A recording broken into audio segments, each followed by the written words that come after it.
సంగమండలం దువ్వూరు గ్రామంలోని జిల్లా పరిషత్ ఉన్నత పాఠశాలలో 80వ స్వాతంత్ర్య దినోత్సవ వేడుకలు పాఠశాల ప్రధానోపాధ్యాయులు ఆకుల పెంచలయ్య ఆధ్వర్యంలో శనివారం ఘనంగా నిర్వహించారు. ఎస్ఎంసీ చైర్మన్ ప్రసన్నమ్మ జాతీయ పతాకాన్ని ఆవిష్కరించగా విద్యార్థుల ప్రార్థనా గీతాలు, వందే మాతరం, దేశభక్తి గీతాలతో వేడుకలు ప్రారంభమయ్యాయి. ఈ సందర్భంగా హెచ్ఎం ఆకుల పెంచలయ్య స్వాతంత్ర్య దినోత్సవ ప్రాధాన్యతను వివరిస్తూ విద్యార్థులను ఉద్దేశించి ప్రసంగించారు.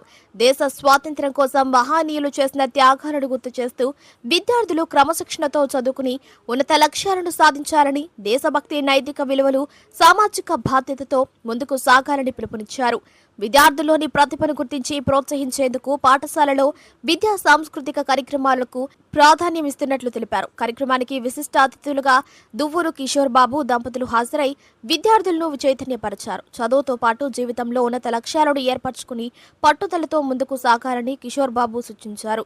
విద్యార్థుల ప్రతిభను ప్రోత్సహిస్తూ 150 బహుమతులను నగదు ప్రోత్సాహంతో సహా అందజేశారు. కార్యక్రమంలో బుచ్చకి చెందిన వ్యాపారవేత్త కిషోర్ బాబు మిత్రుడు కోటేశ్వరరావు, విశ్రాంత ప్రధానోపాధ్యాయులు అమ్మనబోలు శ్రీనివాసులు, విశ్రాంత ఆంగ్ల ఉపాధ్యాయులు సుధీర్ బాబు, ఎస్ఎంసీ చైర్మన్ ప్రసన్నమ్మ, పూర్వ విద్యార్థి పాఠశాల ఒప్పందబాంధవుడు దయాకర్ గౌడ్ తదితరులు పాల్గొన్నారు. ఉపాధ్యాయులందరికీ నా హృదయపూర్వక నమస్కారములు. 80వ స్వాతంత్ర దినోత్సవ శుభాకాంక్షలు. ఇది ఇంకొక ఇది 80వ సంవత్సరం కదా, 88th మన స్వాతంత్ర దినోత్సవం కదా. ఇంకొక 20 సంవత్సరాల తర్వాత ఏమవుతుంది? అప్పుడు మీ ఏజ్ ఏమవుతుంది? ఎంత అవుతారు మీరు? 20 అంటే 25. యాక్చువల్ గా 100 ఇదన్నేమంటారు, శతాబ్ది స్వాతంత్రోత్సవాలకి మీరు రియల్ గా నిజంగా పౌరులు. అప్పుడు మేము ముసలోళం అయిపోయి ఉంటామో ఏమో తెలియదు, కానీ మీరు 100వ సంవత్సరం ఎగ్జాంపుల్, 100వ సంవత్సరం ఇదే స్వాతంత్ర దినోత్సవం జరుపుకోవాలంటే ఇప్పుడు మీరు అంత పెద్ద పెద్ద పొజిషన్ లో ఉంటారు. మీలో ఒక్కరైనా ఒక నేషనల్ లెవెల్లో, స్టేట్ లెవెల్లో ఒక్కరు ఎదిగిన ఈ ఊరు నుంచి, దానికోసమే అందుకే అందరికీ ఎదగాలి. ఒక్కరు ఎదిగినా కూడా దానికి అర్థం ఉంటుంది. ఎందుకంటే 100వ నేను అనుకున్న ప్రకారము 100 సంవత్సరాలు స్వాతంత్రం వచ్చిన తర్వాత మన భారతదేశం ఒక గొప్ప దేశంగా తీర్చిదిద్దబడుతుంది. నేను జనరల్ గా ఒక 65 దేశాలు తిరుగుంటాను. ఇండియాలో ప్రతి ఒక్క స్టేట్ తిరిగాను. నేను చూసిన భారతదేశం ఒక 20 సంవత్సరాల ముందు, ఇప్పుడు ఒక 20 తర్వాత ఇప్పుడు చూసిన భారతదేశం చాలా తేడా ఉంది. చాలా వేగంగా అభివృద్ధి చెందుతుంది. మేము దాన్ని అనుభవిస్తాం లేదా, కానీ మీరు ఖచ్చితంగా దాన్ని అనుభవిస్తారు. మీరు అంటే ఒక రకంగా చెప్పాలంటే మీరు భావి భారత పౌరులు. మేము పౌరులమే, కానీ మీరు భావి భారత పౌరులు. కరెక్ట్ గా ఆ సంవత్సరంకి వచ్చేటప్పటికి మీరు కరెక్ట్ గా ఏజ్ లో ఉంటారు. ఇంకోటి ఏంటంటే చూస్తూ ఉంటాం మనం. ఇంకా ఇప్పుడు దువ్వూరు గురించి చెప్పాలంటే, ఇక్కడ దువ్వూరు ఒక చెట్టు లాంటిది. ఆ చెట్టులో చాలా పక్షులు వస్తుంటాయి, ఎగిరిపోతూ ఉంటుంటాయి, వేరే దేశాలకు పోతుంటాయి. ఈ చెట్టు ఇక్కడ పెరుగుతూ ఉంటుంది. కరెక్టా కాదా? ఈ చెట్టుకు కూడా పెరగాలి. ఆ పక్షులు పోయి ఎక్కడో ఈ దేశంలో అవి ఏం చేస్తుంటుంటాయి? కొత్త ప్లేస్కి వెళ్తుంటాయి. ఆ ప్లేస్ గురించి వాటికి తెలియదు, కానీ అక్కడ సర్వైవ్ కావాలి. సర్వైవ్ అంటే అక్కడ ఇది కావాలా, గెటాన్ కావాలా. ఎలా గెటాన్ అవుతుంది? ఇక్కడ మన ఊర్లో ఆ చెట్టు గురించి అంతా తెలుసు, ఆ చెట్టు చుట్టుపక్కల అక్కడ తెలుసు. వేరే ఊరికి వెళ్ళినప్పుడు వేరే చెట్టు కాదు, ఆ ఊర్లో ఏముంటుందో తెలియదు ఆ పక్షికి. అక్కడ సర్వే కావాలి. మళ్ళా ఇంకో దగ్గర పోతుంది, అక్కడ సర్వే కావాలి. మళ్ళా ఇంకో దగ్గర పోతుంది, అక్కడ సర్వే అవుతుంది. మళ్ళా వెనక్కి వస్తుంది, అట్లా వెళ్ళి మళ్ళా వెనక్కి వస్తుంటుంది.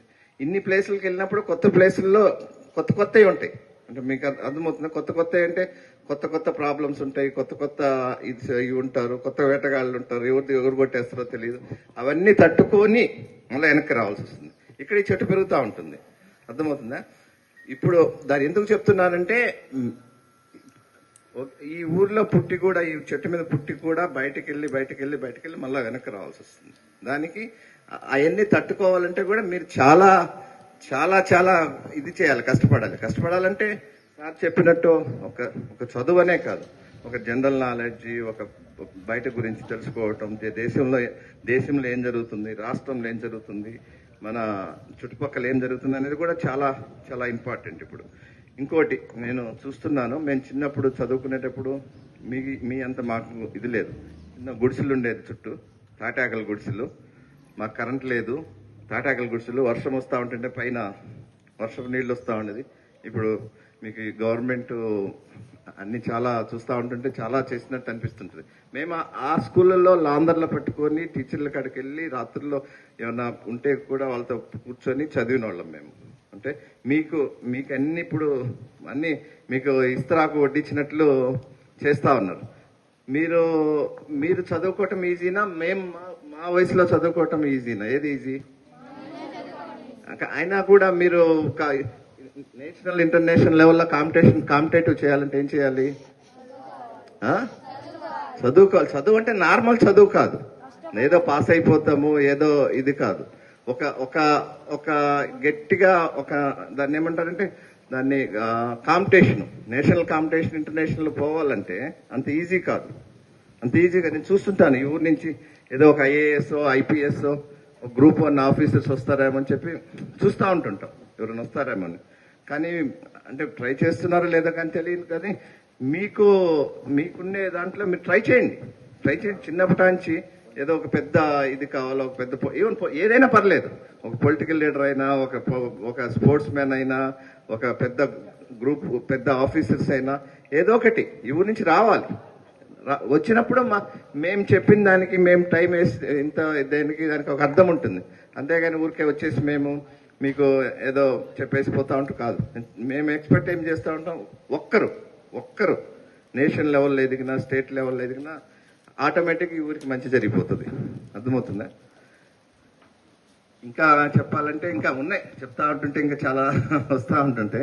నేను దయాకర్ గారిని చూస్తూ ఉంటాను. నేను ఆయన ఫేస్బుక్ ఫాలోయర్స్, దూర్లో ఏం జరిగినా ఫేస్బుక్ లో పెడతా ఉంటుంటాడు. నేను దాన్ని ఫాలో చేసి కింద లైక్ కూడా పెడుతుంటాను. అంటే నాకు ఎంత టైం లేకపోయినా ఆ దయాకర్ అని రాగానే నేను ఆ ఫేస్బుక్ చూసేసి ఒక లైక్, ఎందుకంటే ఏదో జరుగుతుంది మా ఊర్లో, ఏదో చెప్తున్నారు.